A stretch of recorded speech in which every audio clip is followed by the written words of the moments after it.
Breaking news చూస్తున్నాము. ఇటు Mamata Banerjee sensational decision తీసుకుంది. సీఎంగా నేను రాజీనామా చేసే ప్రసక్తే లేదంటుంది. లోక్ భవన్ కు వెళ్ళను, గవర్నర్కి రాజీనామా ఇవ్వను అంటూ మమతా బెనర్జీ స్టేట్మెంట్ ఇచ్చింది. మేము ఎన్నికల్లో ఓడిపోలేదు, మేము గెలిచాం. మా ఓట్లని చోరీ చేశారు.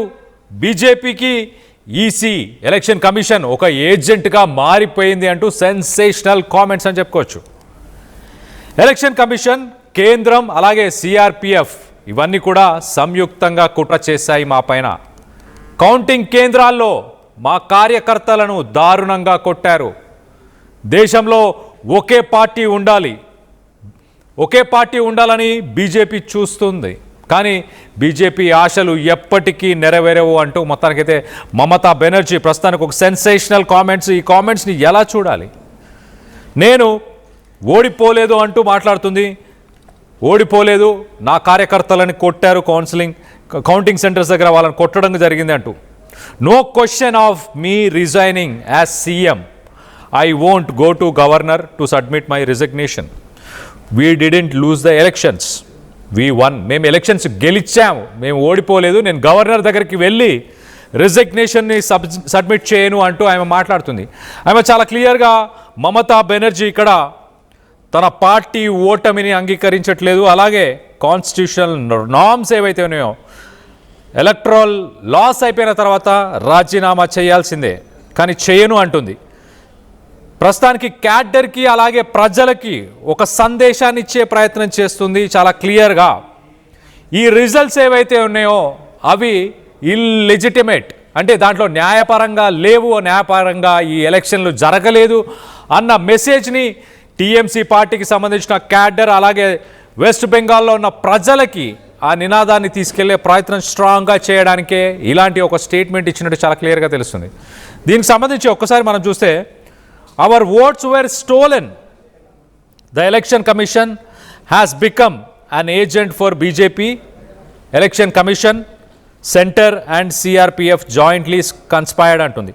సో మా ఓట్లని దొంగతనం చేశారు. ఎస్ఐఆర్ని ఉద్దేశించి మాట్లాడుతుందా? 90 లక్షల ఓట్లని తొలగించడం, దానిపైన బీజేపీ వాదన వేరేలాగా ఉంది. దీదీ మాత్రం మా ఓట్లని దొంగతనం చేశారు అంటూ దీదీ మాట్లాడుతుంది. అలాగే ఎలక్షన్ కమిషన్, సెంటర్, సిఆర్పిఎఫ్ ఇవన్నీ కలిసి కుట్ర పన్నాయి, మా పైన కుట్ర పన్నాయి అంటూ మమతా బెనర్జీ సెన్సేషనల్ కామెంట్స్. ఒకవేళ తను రాజీనామా చేయకపోతే తర్వాత జరిగే పనులు ఏంటి, తర్వాత కార్యాచరణ ఎలా ఉండబోతుంది, దీనికి సంబంధించి డీటెయిల్గా మాట్లాడుకునే ప్రయత్నం చేద్దాం. నా కొలీగ్ సచిన్ అందుబాటులో ఉన్నాడు. సచిన్తో మాట్లాడి తెలుసుకునే ప్రయత్నం చేద్దాం. సచిన్, ఇక్కడ మమత చాలా ఇంట్రెస్టింగ్ కామెంట్స్ చేస్తుంది. నేను రిజైన్ చేయను ఉంటుంది. ఒకవేళ తను రిజైన్ చేయకపోతే తర్వాత ప్రొసీజర్ ఏంటి, తర్వాత గవర్నర్ ఎలాంటి స్టెప్స్ తీసుకునే అవకాశం ఉంది, కాన్స్టిట్యూషన్ ఏం చెప్తుంది? ఇక్కడ నాకు 2 ఆర్టికల్స్ ని ప్రస్తావించే ప్రయత్నం చేస్తాను Kalyan. Article 172, at the same time article 164. ఈ ఆర్టికల్ 2 చూస్తే కనుక క్లియర్ గా అర్థమైపోతుంది. బట్ వాట్ ఇట్ సేస్ నేను చెప్పే ప్రయత్నం చేస్తున్నాను.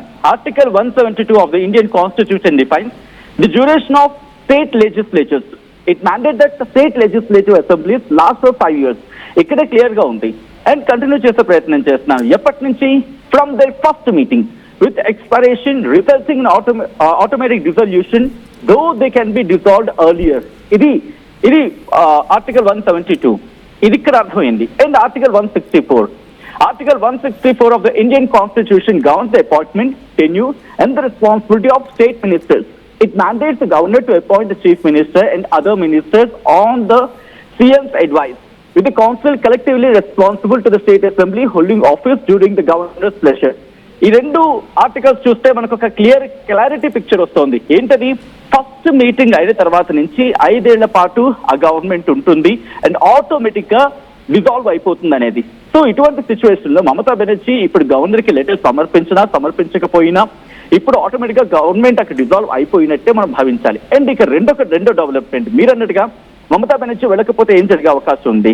ఇక్కడ ఒక పాయింట్ ని మీరు గమనిస్తే కనుక గవర్నర్ కీలక పాత్ర ఉంటుంది. ఇప్పుడు గవర్నర్ కనుక ఎప్పుడైతే ఎలక్షన్ అయిందో, రిజల్ట్స్ వచ్చేసాయో, ఇక అది కంటిన్యూషన్ ప్రాసెస్, అది కాన్స్టిట్యూషన్ ప్రకారం కంటిన్యూటీగా ఉన్న ప్రాసెస్. కాబట్టి ఇప్పుడు గవర్నర్ కొత్త ప్రభుత్వాన్ని. ఎందుకంటే ఇక్కడ కొన్ని అసెంబ్లీ ప్రకారం చూసుకుందాం, ఎవరికైతే హైయెస్ట్ నెంబర్ ఉంటుందో వాళ్ళనే కదా అక్కడ అధికారానికి ఆహ్వానించేది. ఫర్ సపోజ్ ఒక టెన్యూర్ లో మధ్యలో మ్యాండేట్ లేకుండా ప్రభుత్వంలో బ్రేకప్ వచ్చిందనుకో, ప్రభుత్వంలో కాస్త ఇబ్బందికర వాతావరణం వచ్చింది అనుకున్నాం, అప్పుడు ఏం జరుగుతుంది, వాళ్ళకి ప్రూవ్ చేసుకోవాల్సి ఉంటుంది వాళ్ళ పవర్ ని. సో అటువంటి సిచ్యువేషన్ లో గవర్నర్ కి ఏం చేస్తారు, అప్పుడు ఒకవేళ అక్కడ పవర్ వాళ్ళకి లేదనుకుంటే, వాళ్ళకి ఆ సామర్థ్యం లేదనుకుంటే డిజాల్వ్ అయిపోతుంది గవర్నమెంట్. అండ్ ఎవరైతే బలం చూపించుకుంటారో ఆ పార్టీకి సంబంధించి అక్కడ నాయకత్వం ఉంటుంది, అండ్ పవర్ లోకి రావడం జరుగుతూ ఉంటుంది. సో ఇక్కడ కూడా అదే ఫామ్ లో మనం అనుకోవచ్చు, ఇప్పుడు రెండో పాసిబిలిటీ కింద చూసుకుంటే. సో ఏ ప్రకారం చూసుకున్నా మమతా బెనర్జీ చెబుతున్న ఆ స్టేట్మెంట్ ఓకే, ఇది పొలిటికల్ స్టేట్మెంట్ అవ్వచ్చు, కానీ ఒకవేళ కాని పక్షంలో లీగల్ కి వెళ్తే మాత్రం ఇది ఇంకొక యాంగిల్ తీసుకునే అవకాశం ఉంది. బట్ మోస్ట్ ఆఫ్ ద సినారియోలో మాత్రం మమతా బెనర్జీ ఇటు తన రిజిగ్నేషన్ సమర్పించకపోయినప్పటికీ కూడా ఆటోమేటిక్ గా గవర్నమెంట్ డిజాల్వ్ అయినట్టే, కొత్త ప్రభుత్వం అక్కడ ఫామ్ అయ్యేందుకు కేర్ అయినట్టు భావించాలి ఇక్కడ కళ్యాణ్.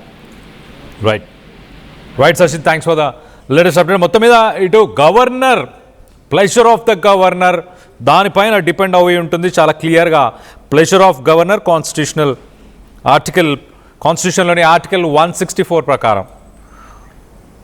ఒకసారి మమతా బెనర్జీ అసలు ఏం మాట్లాడిందో ఒకసారి విని దాని తర్వాత డీటెయిల్గా మాట్లాడుకునే ప్రయత్నం చేద్దాం. কেন কৃষির জন্য আমরা তো হারিয়ে নিয়ে যাবো, হারলে আমি যদি শপথ নিতে যেতাম তাহলে আমি এডুকেশনটা করতাম। এখন তো কোয়েশ্চেন ডাজন্ট অ্যারাইজ। জোর করে দখল করে যদি কেউ মনে করে যে আমি কি রেজিগনেশন দিতে হবে, no, not that. Now also I want to say that we didn't lose the election. It is their forceful attempt to defeat us. Officially they may, through election commission, can defeat us, but morally I am telling you that we won the election.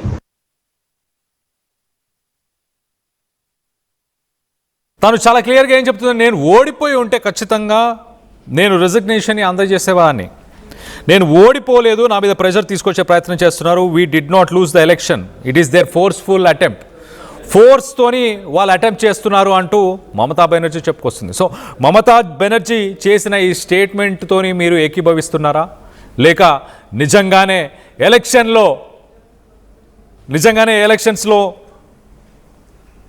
Rigging చేశారని మీరు భావిస్తున్నారా, ఓట్లని చోరీ చేశారని మీరు భావిస్తున్నారా? దీనిపై మీ అభిప్రాయాలు ఏంటనేది కింద comment రూపంలో తెలియపరచండి.